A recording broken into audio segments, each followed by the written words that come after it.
ഹേ സിനിഫൈൽസ്, അപ്പോൾ എല്ലാവർക്കും ഞാനീ സ്വാഗതം. ഇന്ന് കുറച്ച് സിനിമ അപ്ഡേറ്റ് ഉണ്ട്. ആ അപ്ഡേറ്റ് നമ്മുടെ ബെത്ലഹേം കുടുംബ യൂണിറ്റ് എന്ന നീമ്പോളി ചിത്രത്തിൻ്റെ ഒഫീഷ്യൽ റിലീസ് തീയതി വന്നിട്ടുണ്ട്.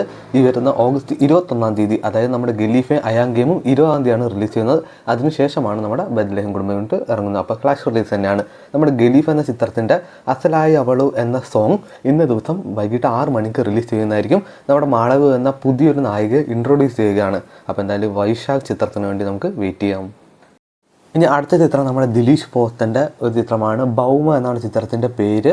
അപ്പോൾ ചിത്രം ഒരു റൈഫിൾ ക്ലബ്ബ് പോലത്തെ ഒരു പരിപാടി പോലെ തോന്നുന്നുണ്ട്. ഒരു വെറൈറ്റിയാണ്. ഒട്ടനവധി താരങ്ങളുണ്ട് ചിത്രത്തിൽ.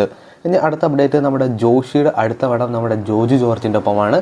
കനാൻ ദേശം എന്നാണ് ചിത്രത്തിൻ്റെ പേര്. ഒരു വെറൈറ്റി പേരും ഒക്കെയാണ്. എങ്കിൽ പോലും എങ്ങനെ ആവുമെന്ന് നമുക്കറിയില്ല. എന്തായാലും വരവ് പോലത്തെ ഒരു ചിത്രം ആവാണ്ടിരിക്കട്ടെ. ഇനി അടുത്ത അപ്ഡേറ്റ് നമ്മുടെ ദളപതിയുടെ ജനനായകനെ പറ്റിയാണ്. ചിത്രത്തിന് ബുക്കിംഗ് നമ്മുടെ കേരളത്തിലും തമിഴ്നാട്ടിലൊക്കെ സ്റ്റാർട്ട് ചെയ്തിട്ടുണ്ട്. ഞാൻ ബുക്ക് ചെയ്തിട്ടുണ്ട്. എൻ്റെ റിവ്യൂ ചാനൽ വരുന്നതായിരിക്കും. നിങ്ങൾ ആരൊക്കെ ബുക്ക് ചെയ്തിട്ടുണ്ടെന്നൊക്കെ ജസ്റ്റ് ഒന്ന് കമൻറ്റ് ചെയ്യുക. അതോടൊപ്പം ഈ കാണുന്ന ഒരു പുതിയ ഒരു പിക്ക് വന്നിട്ടുണ്ട്. നമ്മുടെ എച്ച് വിനോദും അനിരുദ്ധും. അതിൻ്റെ ബാക്ക്ഗ്രൗണ്ടാണ് നിങ്ങൾ ശ്രദ്ധിക്കേണ്ടത്. നമ്മുടെ ജോസഫ് വിജയ്, അതായത് CM എന്ന് പറഞ്ഞ് റെപ്രസെൻറ്റ് ചെയ്തിട്ടുള്ള ടൈറ്റിൽ കാർഡ് എന്തായാലും തിയേറ്ററിലുണ്ട്. അപ്പോൾ എന്തായാലും നമുക്ക് അത് കാണാൻ എന്തായാലും വേണ്ടി പോവാം. ഇനി AK-64 എന്ന നമ്മുടെ അജിത്തിൻ്റെ ചിത്രത്തിൻ്റെ ഒരു അപ്ഡേറ്റ് ഉണ്ട്. പ്രീ പ്രൊഡക്ഷൻ വർക്കൊക്കെ കഴിഞ്ഞിട്ടുണ്ട്. അപ്പോൾ എന്തായാലും ഒരു അനൗൺസ്മെൻറ്റ് ഉടനെ തന്നെ വരുന്നതായിരിക്കും. കുറേ നാളും ഒരു അറിവുമില്ലാത്തൊരു ചിത്രമായിരുന്നു നമ്മുടെ സുരയുടെയും നിവിൻ പോളിയുടെയും 7 കടൽ 7 മല. അപ്പോൾ ചിത്രത്തിൻ്റെ ഒരു അപ്ഡേറ്റ് വന്നിട്ടുണ്ട്.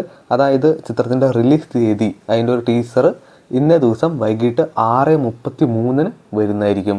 നമ്മുടെ ചാക്കോച്ചൻ അടുത്തായിട്ട് ഞെട്ടിക്കാൻ പോണ ചിത്രമാണ് ഉന്മാദം. ചിത്രത്തിൻ്റെ ട്രെയിലർ ഇപ്പോൾ യൂട്യൂബിൽ അവൈലബിൾ ആണ്. കാണാൻ താല്പര്യമുള്ളവർ എന്തായാലും പോയി കാണാം. ഇപ്പോൾ ഇതൊരു OTT വാർത്തകളും സിനിമ വാർത്തകളൊക്കെ അറിയാൻ വേണ്ടി ചാനൽ സബ്സ്ക്രൈബ് ചെയ്യുക, കൂടെ സപ്പോർട്ട് ചെയ്യുക.